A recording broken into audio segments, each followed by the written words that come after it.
In de naam van de Vader en de Zoon en de Heilige Geest. Ik ben mama Suzanne Adolfo van de Rotterdamse parochie in Nederland. Vandaag, 2 mei, vieren wij 27 april. Afgelopen dinsdag was het 27 april. Hebben wij herdacht het lijden van mama Moeilu, het leven van mama Moeilu, want zij is toen heen gegaan. Mama Moeilu is de vrouw van papa Simon Kimbangu. Zij heeft het werk van papa Simon Kimbangu voortgezet, omdat papa Simon Kimbangu twijfelde. Hij wist niet zeker of hij het werk zou aannemen van de Heer Jezus Christus toen hij de opdracht kreeg. Mama Moeilu die motiveerde papa Simon Kimbangu om het opdracht voort te zetten. Zodoende is het vandaag gelukt, vieren wij 62 jaar van het bestaan, tenminste dat mama Moeilu ons verlaten heeft. Ik dank u allemaal. Volg onze predik voor vandaag in de naam van de Vader en de Zoon en de Heilige Geest. Amen.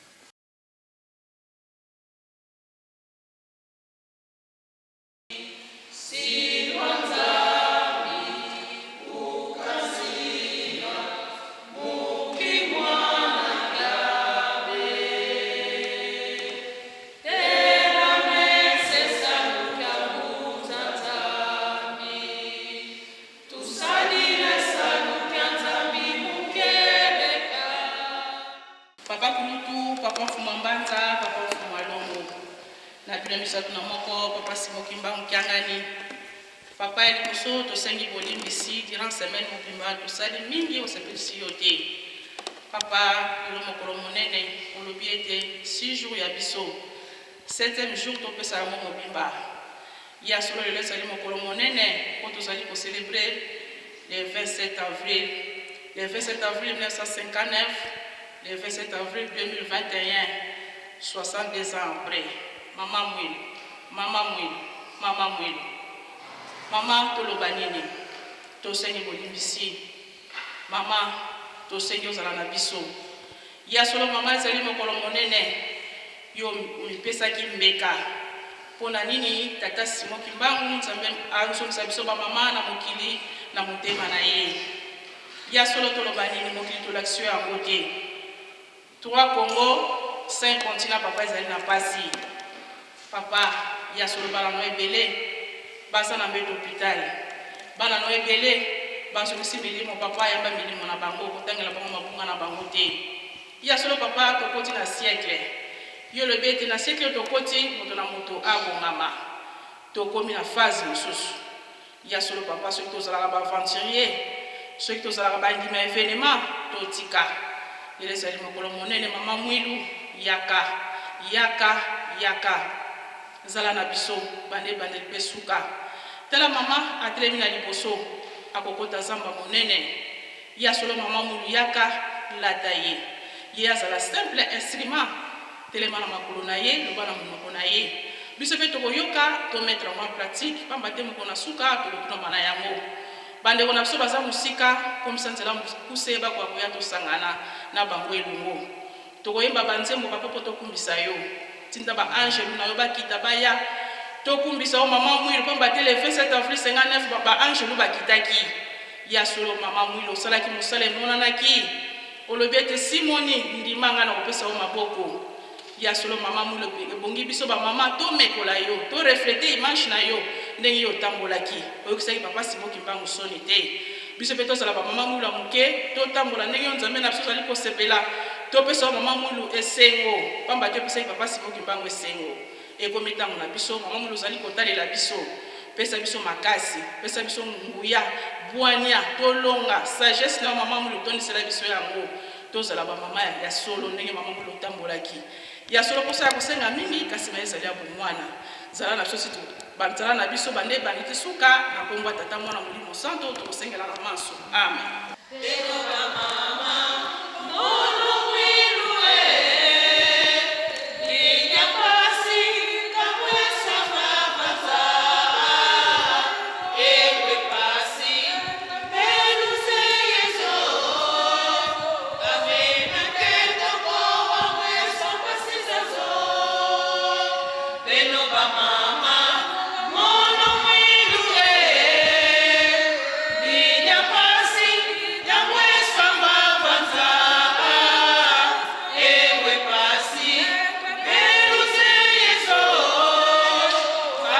Again.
na proverbe to batoli 12 à 4 nzela moko kaka proverbe 12 à 4 pe tokoleka na hébreu 12 3 à 4 hébreu 12 3 à 4 soki tozwi totali na kombo ya tata mwana tata molimo mosantu proverbe 12 4 mwasi ya malonga azali lokumu ya mobali na ye kasi mwasi ya mokulu ayokisaka mobali na ye mpasi lokola maladi oyo esilisaka nzoto.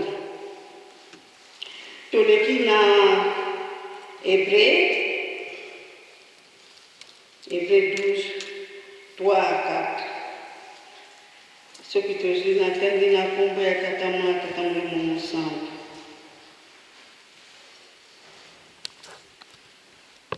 bokanisa ndenge ye motema na nyonso oyo bato ya masumu basalaki ye. Boye bozonga nsima te mpe bolemba te, bosengeli kobunda na masumu. Nzokande moto moko abunda nanu te ti makila etanga. Tobondela. Na kombo ya tata mwana tata Molimo Mosantu. Nzambe na ngai, Nzambe na ngai, Nzambe na ngai, Papa Simoki Mbangu ya ngai. Nazali nani papa ya solo, nazali kaka moto pamba oyo na mikoka te papa. Ya solo lelo tozali kosala continuité ya mokolo ya mama mulu le 27 avril. Ya solo kokona mai pesa melingai. Ya solo kote na kwa kote ya bala na wepe na mite ya ngai moko. Mama na mikoka te. Ya solo nazali moto mabe koleka moto masumu. Nasengi pa na yo mama mwelu. Yo moko ya kate ya bala na yo esala ngai te. Kasi esala yo moko. Mama tikate mai toko yoka. Mama tobomba tosali na kote mokolo moko ya pasi eselaka biso. Nasengi kimia na yo, nasengi lisubi na yo, na ebandeli tina suka ozala na biso na kombo ya tata mwana Molimo Mosantu. Amen.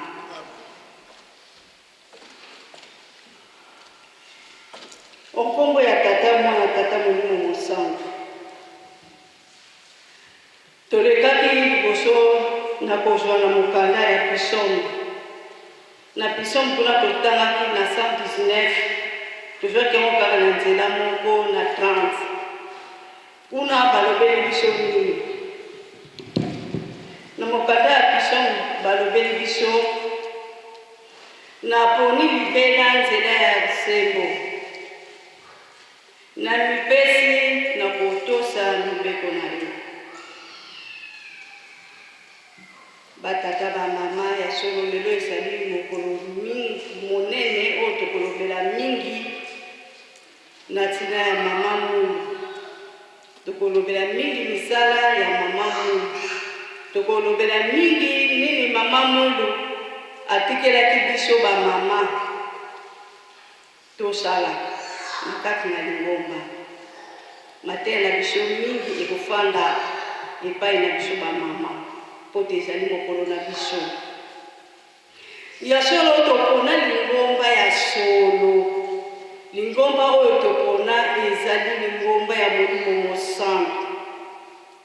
Biso bayindo to bafricain tozali na chance makasi.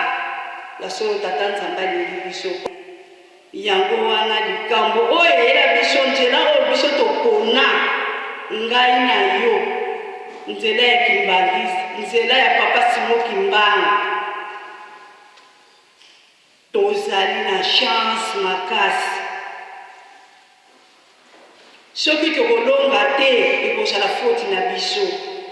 Puisque Papa Simoki Mbangu alobaka na biso ntango nyonso ndenge nini ezalelaki, ndenge nini ye ayaki na mokili, ndenge nini mama mulu ayaki, ndenge nini libala na bango esalamaki, mama mulu ayaki mpona nini. Nyonso balobelaki biso, balobelaka biso yango toyebi yango. Yango na tozalaka ngai na yo tozala lesengo. Kimbangisi tozalaka fier. Tala biso tozali bato po na nzela ozali kotambola ozokoseka na yo. Batuni yo ozoseka nini? Nazali koseka po tata na ngai azali Nzambe. Faut tozalaka fier. Koloba yango te otango mosusu na soni te ebetaka pena tolo. Nga nayaka fier po tata na ngai azali Nzambe. Nazalaka fier. Po toza na nzela ya solo. Mingi bazoluka nzela oyo. Nzambe azali wapi? Bazali koluka tata Nzambe. Kasi Nzambe azali epai na yo. Okoliaka na ye. Okosololaka na ye, okosimbaka na ye. Soki tobiki te mokolo wana nde balobaka kaka ezali faute na biso moko na biso motoliki na mibeko tokobeta sete na 16e commandement tokobeta sete na biso na 16e commandement kuna balobeli biso kokosela moninga makambo te ou bien tokoselaka moninga makambo te nini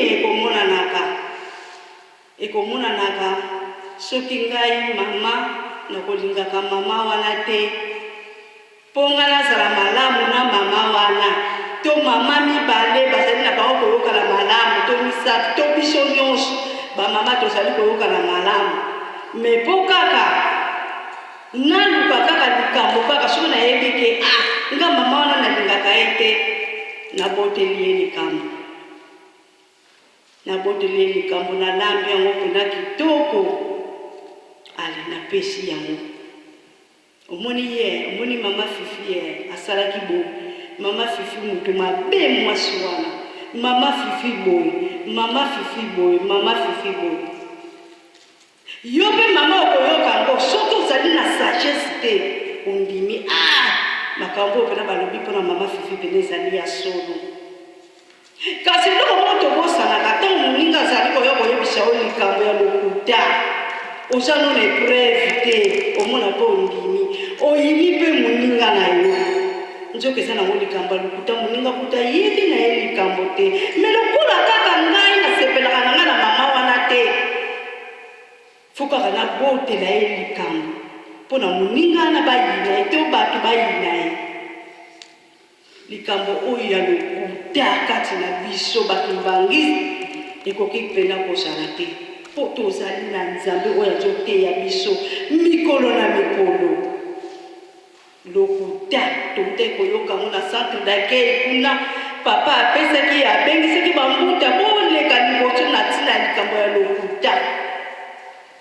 bato ebele bazali kobima libanda lingomba na ntina ya lokuta bato ebele bazali kozwa liwa na ntina ya lokuta bato ebele bazali konyokama bazokota baprison na ntina ya lokuta lokuta wana mpe omona mpe osali yango mpe ofandi mpe a l'aise moninga azali konyokwama na likambo ayebi na ye te yo mama ofandi wana oyebi mpena ngai moto nasalaki makambo oyo ngai moto nalobaki likambo oyo mpo te bakoka koyina moninga me ofandi mpenza a l'aise ofandi nayokangino mpe motema moninga azali konyokwama na likambo oyo ayebi na ye te me tolobaka kaka mabe moto akoloba mabe ya mama Fifi omoni mama Fifi aza mabe mama Fifi aza boye mama Fifi aza boye kasi tuna nano moto wana bongo bolamu ya mama Fifi oyoka bolamu osala nini kutu oyo nayebi te soki osala mpena nini bolamu eza te moto mwindu kaka biso totalaka mabe kaka yango totalaka mama wana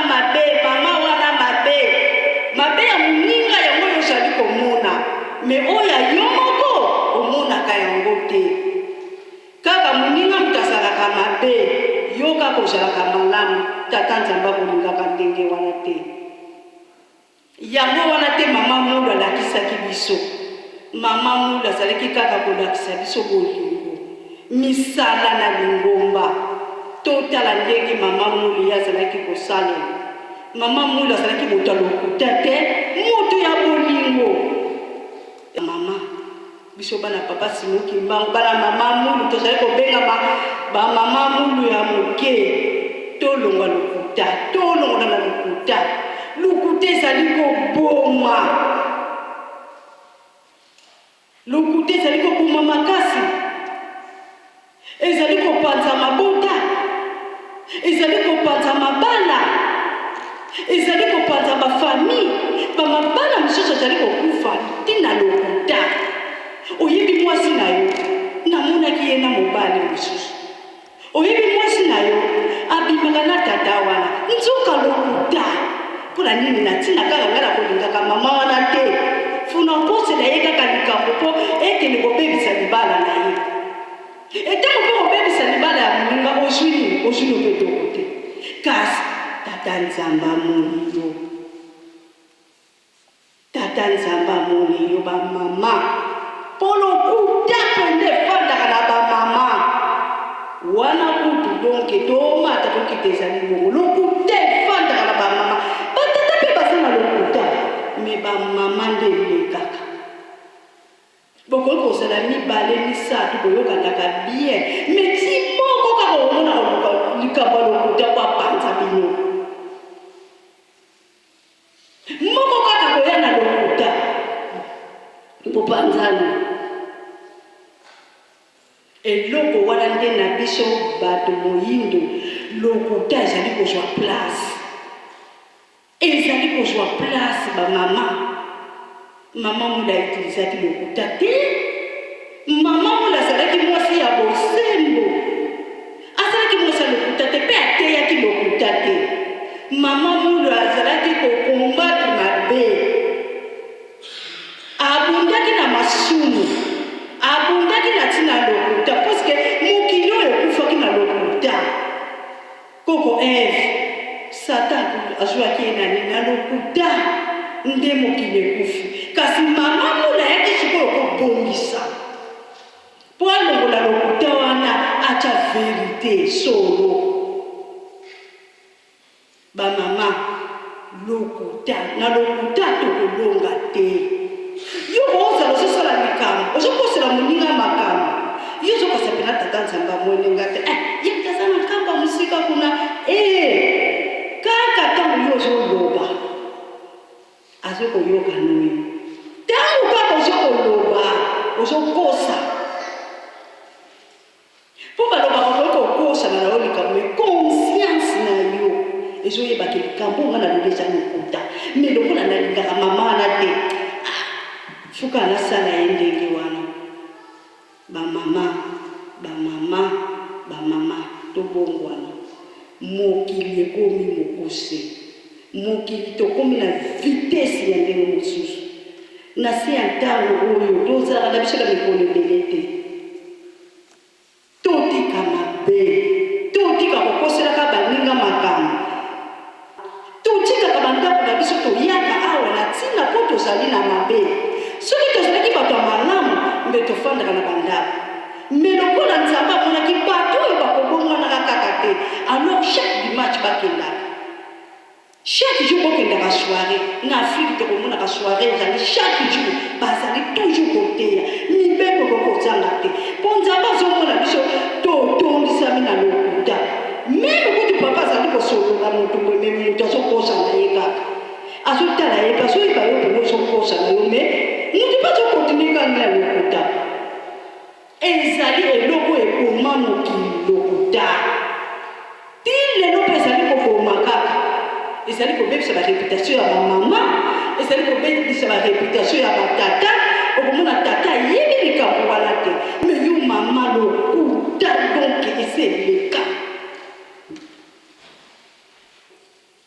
ezali kitoko te tolanda ndakisa ya mama mulu azalaki mwasi ya malamu mwasi ya lokuta te komikitisa papa biangenda azalaki koloba na biso soki ozali na bimemi na kati na lingomba ya tata na ngai ozali na ngambo puisque lingomba ya molimo elingaka salite te elingaka lokuta te elingaka ekobo te elingaka makambo nyonso ya mabe ekolingaka te ekolingaka kaka makambo ya malamu moto akoki kokwea kaka wana nzela tokota awa toyokaka bakimbangisi bango bazali na nzambe tokota awa bamemi moto wana baye na ye awa tobondela mpo na ye moto wana abika telema ngai na yo toyokanaka te ngai na moto wana toyokanaka te mama wana na mama wana bayokanaka te tokosala libondeli ekokende papa akoya mpo aya kobikisa moto wana puiske biso fu tosala libondeli tobenga papa aya bikisa moto wana ngai na yo tokolobanaka te mama wana na mama na bakolobanaka te mama wana na mama na loba ekoma lokola likelimba moko ya bimemi soki nakangami na oyo nsima nango nakolobana nakei na wana nsima nango tolobani nsima nakei na wana bamama toza na ngambo ntango oyo tokomi ezali ta ya mabe makasi esengi na biso komibatela esengi na biso komilengela soki ozali na ennemi eke osenga bolimbisi ke ndeko tosilisa tobongisa balobaki na biso na lokutakani 3 fois soki mutu wana boyi tika eza lisusu ya yo te yo tia kaka pa mama na tolobanaka te na likambo boye mama limbisa tobongisa soki ndeko aboyi osalango kaka mbala misato soki aboyi tika yo so libere na yo ekomi probleme ya ndeko wana na tata nzambe na mibeko toleki na mukanda na biso ya tokoleka na mukanda ya Proverbe 12:4 kuna esika balobeli biso mwasi ya malonga apesaka lokumu na mobali na ye kasi mwasi ya mobulu ayokisaka mobali na ye mpasi lokola maladi oyo esilisaka nzoto batata ya bamama ya solo mama mulu biso baso toyebi mama mulu apesi lokumu na papa Simoki Mbangu apesi lokumu na biso bamama nyonso ya mokili mobimba po te soki totali mama mulu ye alobaki na Satan ngai nazali Eve te Eve moto olongaki ye nga okolonga ngai te mama mulu Satan alongaki ye te mama mulu amoni pasi biso moko toyebi andimaki koyebisa mobali na ye oyo kozali kosolola na ye nani okolo Yesu azali kopesanga mosala bongo oyo alobi onga nazali kolinga na ngai te po ezali pa alobi ndima papa nga nakopesa yo maboko mama mulu ndenge alobaki na mobali na ye ndima ye pa ndimaki yango na solo ke nakopesa yo mpenza maboko mpe apesaki mobali na ye maboko na solo papa Simoki Mbangu akangami akei na poloko mama mulu abundi bitumba mama mulu amoni pasi papa kisolokela kangami mama mulu atikali na bana mibale papa diangena na papa dialingana papa kisolokela akei prison na boma papa Simoki Mbangu akei prison na Lubumbashi biso nyonso toyebi histoire kasi lokola ndimaki papa ndima nakopesa yo maboko anyokwami ye moko na bana anyokwami na tina lingomba asimbaki mibeko batantakile bandenge nyonso mobali na yo akei na ye kondane ya moko akoya zonga lisusu te bana na yo aboyi po asi andimaki kulusi ya kolo Yesu ndenge alakaki mobali na ye nakopesa yo maboko papa ndima mosala mama mulu alembaki te koniokola kobeta bakomatisa ye na ngomba mata nokinoki akomata akomi na ngomba ale batiki ye abandi koshite bashiti te na se akotelema boye makila na zolo makila na monoko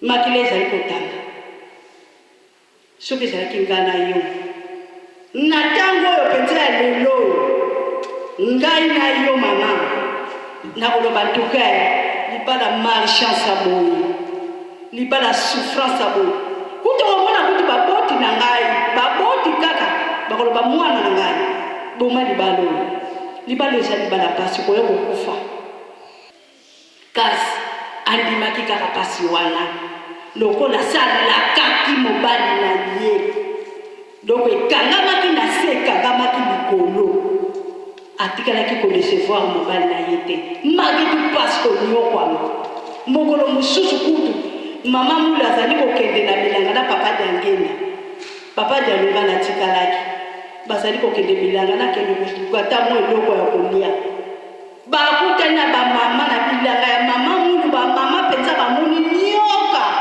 ekoti na bilanga ya mama mulu kasi bazali koloba lelo nyoko wana pene koswa ye to koyebisa ye te lelo komona ye nani yango bato bakangami awa likolo mobali na ye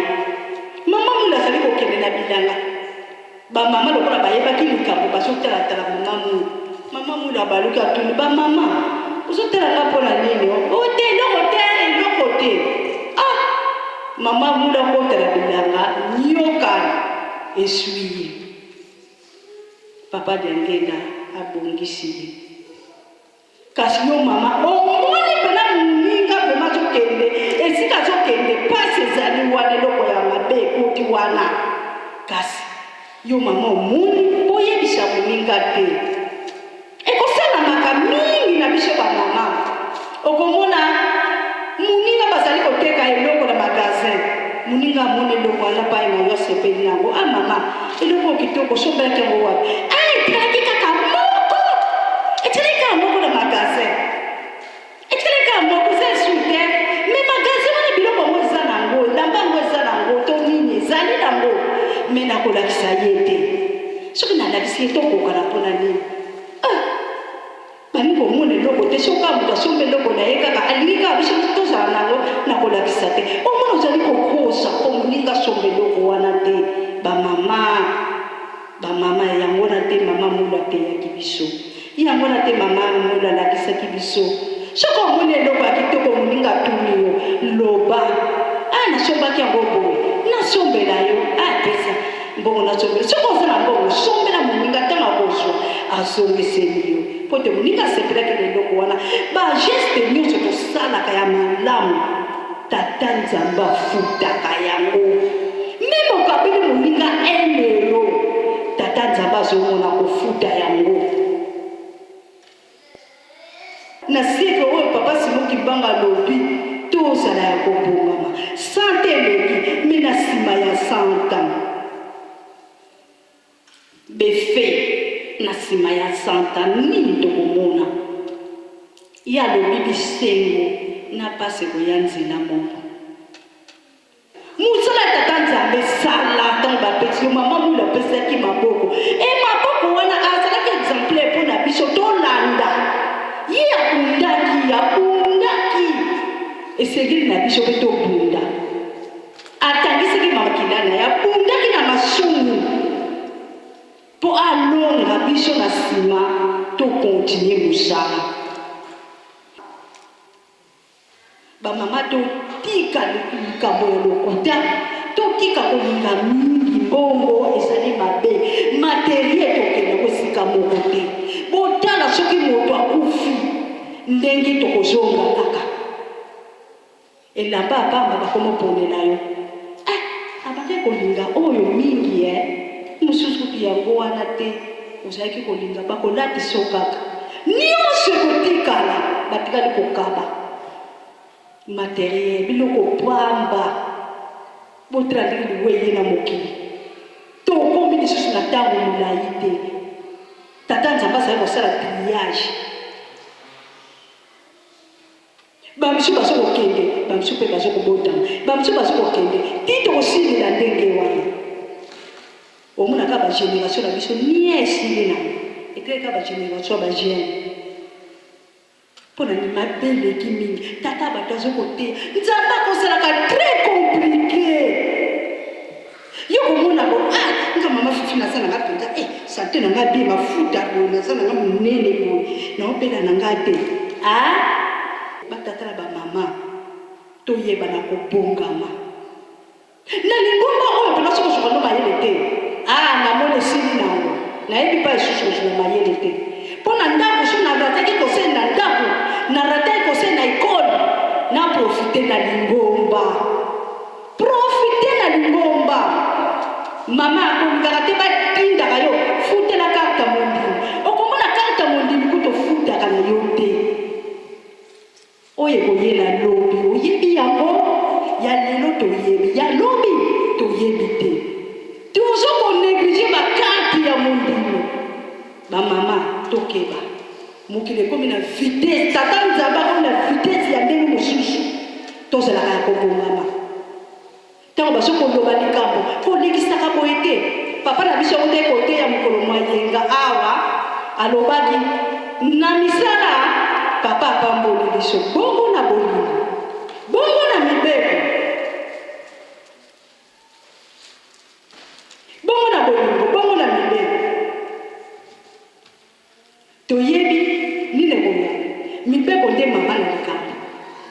balokuta eza mibeko bamakambo ndenge na ndenge ya mabe ozotosha te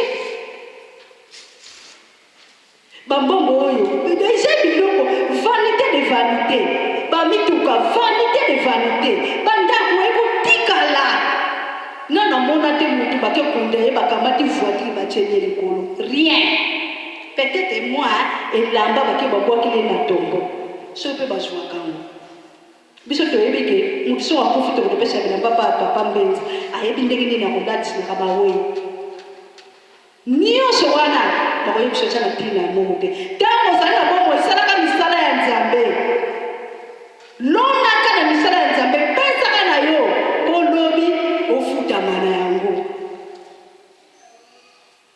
oyo tozwi tobomba tosalela mokolo moko ya pasi ezali kozela biso mokili ekomi nango mokuse ata ozwi 100 ans ata ozwi 150 ans eza nango kaka mokie oyo ya molimo mama mwilu abundelaki yango na yo mpe mama bunda mpo na bana na yo mpo na liboto na yo babika kobunda mpo na materiel te bunda mpo na likambo ya motuya ya molimo oyo ekobikisa biso yango wana nazalaki nango na kombo ya tata mwana tata molimo mosantu totelema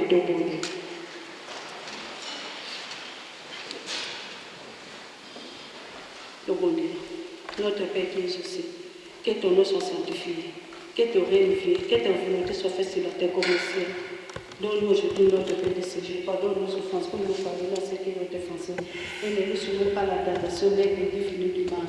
Car c'est à toi appartient dans tous les siècles, les règnes et les puissances, et la gloire pour les siècles des siècles. Au nom du Père et du Fils et du Saint-Esprit. Amen. Pour ce que j'aime.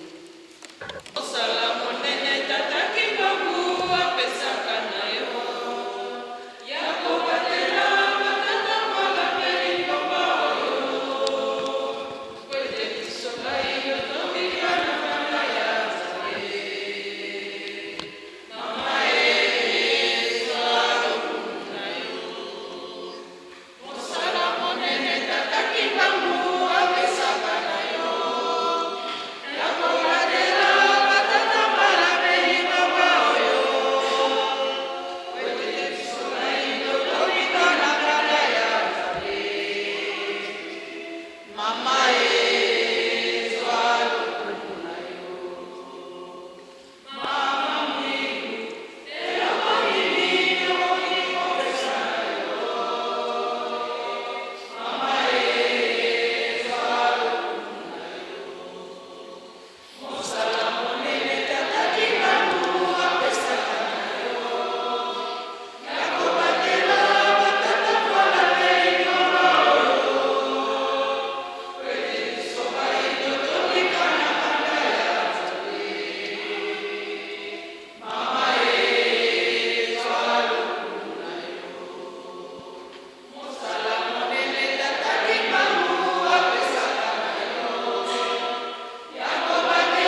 Kimbangiste oye! Mama Mouilo oye! Merci ba maman. Tokomi na deuxième partie ya social na biso. Yambo na banda programme na ngai na kobenga na mama Suzanne. Aya osala biso samvati pona bana biso sima na kobanda programme na ngai mama Suzanne.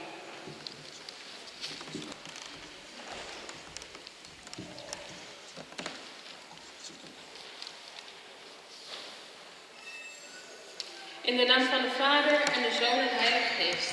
Ik zal een korte samenvatting geven van de lezing van vandaag. De predikant heeft ons vandaag verteld over het leven van Mama Mouilo. Het werk van Mama Mouilo, wat zij heeft gedaan voor de kerk. Vandaag herdenken wij 27 april 1959. Dat was de dag dat Mama Mouilo ons had verlaten. Mama Mouilo is de vrouw van papa Simon Kimbangu. Die heeft zich ingezet om het werk van papa Simon Kimbangu bestaande te houden. De predikant heeft ons verteld over een psalm dat de vrouw de kroon is van haar man.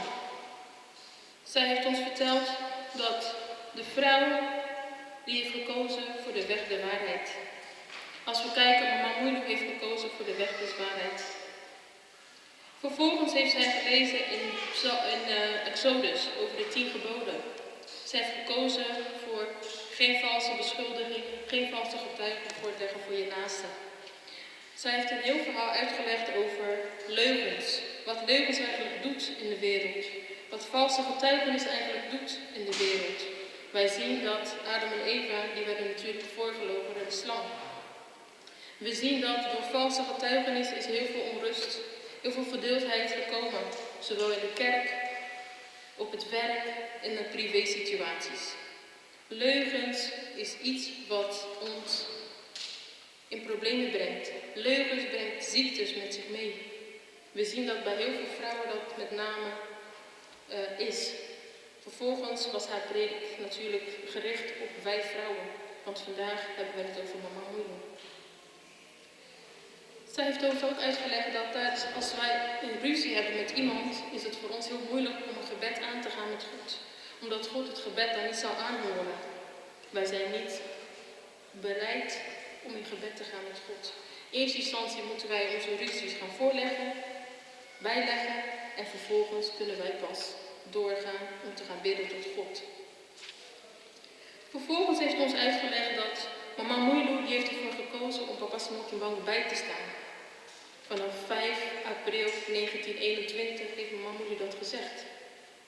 En vandaag de dag, op 6 april 2021, vieren wij 100 jaar van het Kimbangisme. Zonder de inzet van Mama Mouilo zouden we dit niet kunnen vieren. We hebben ook gezien dat Satan, die heeft Mama Mouilo proberen te misleiden. Maar Mama Mouilo heeft gezegd, Satan, mij krijg je niet. Ik ben Mama Eva niet. Mama Mouilo was de kroon van haar man. Zij heeft papa Simon Kimbangu ondersteund.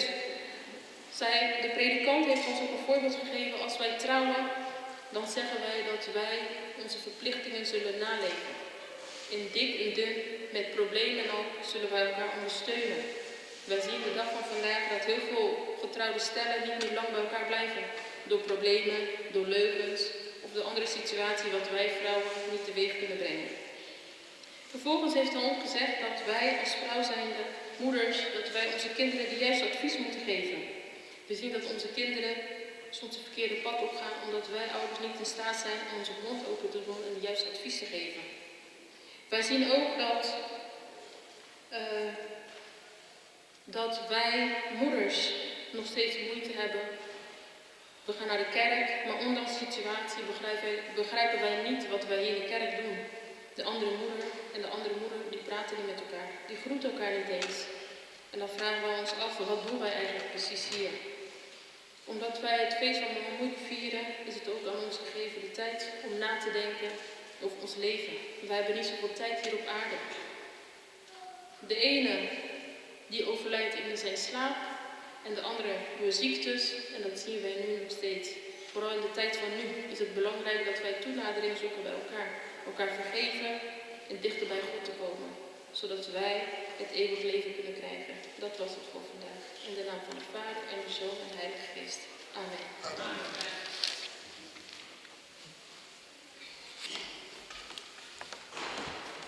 Merci Maman Suzanne.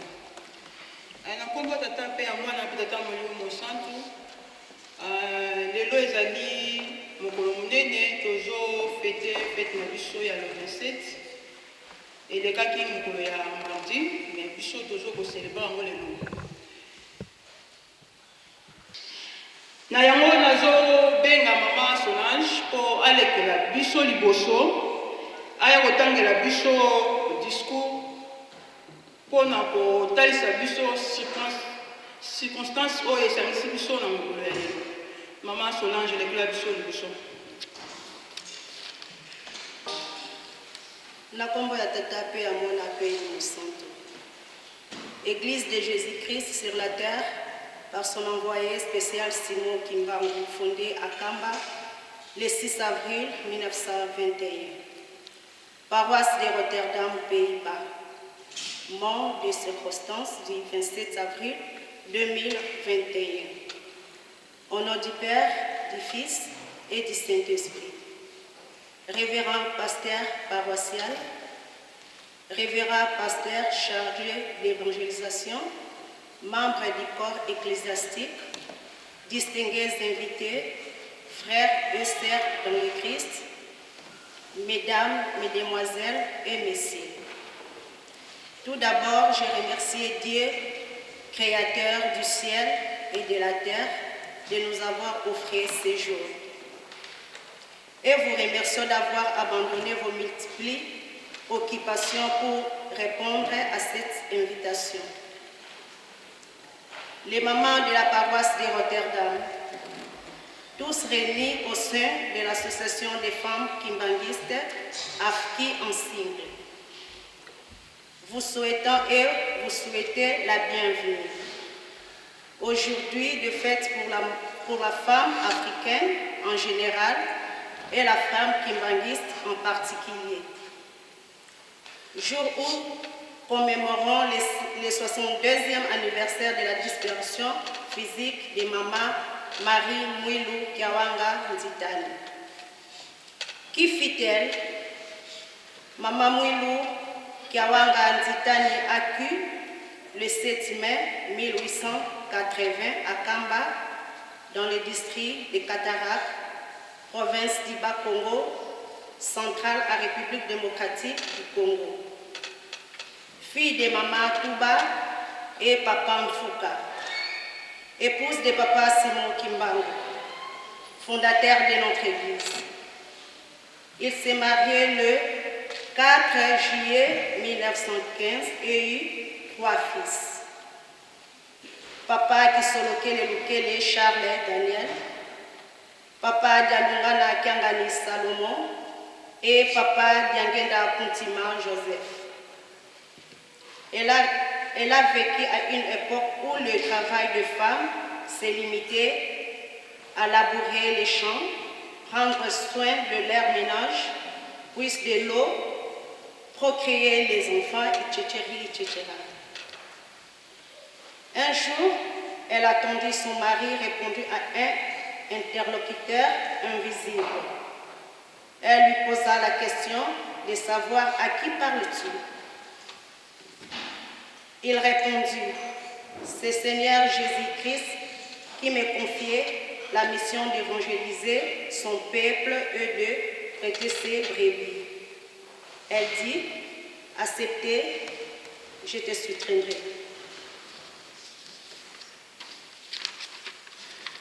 C'est ainsi que le 6 avril 1921, elle a sonné la cloche pour la tenue de première culte matinale. Après l'arrestation de son mari le 12 septembre 1921, elle sut garder le message prophétique de son mari. Malgré les diverses persécutions, elle resta ferme et inébranlable. Elle suivit la ligne de conduite tracée par son divin époux.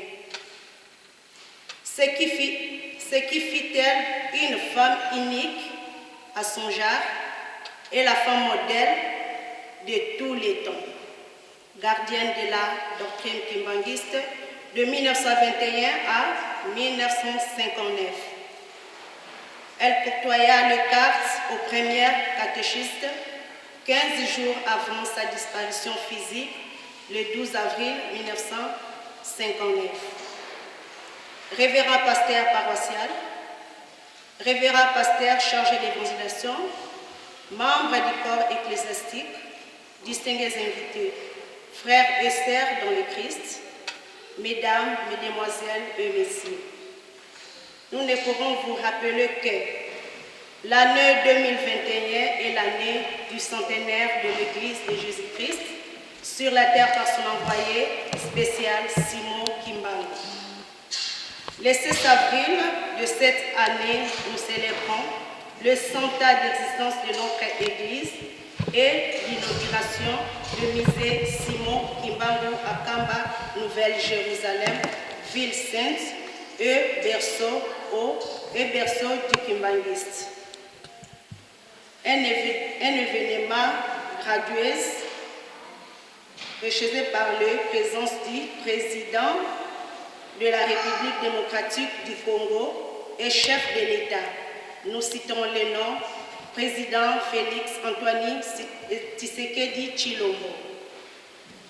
L'Association des femmes kimbanguistes fut créée le 8 octobre 1965 par Papa Diengenda Kuntima Joseph pour continuer l'œuvre de son père.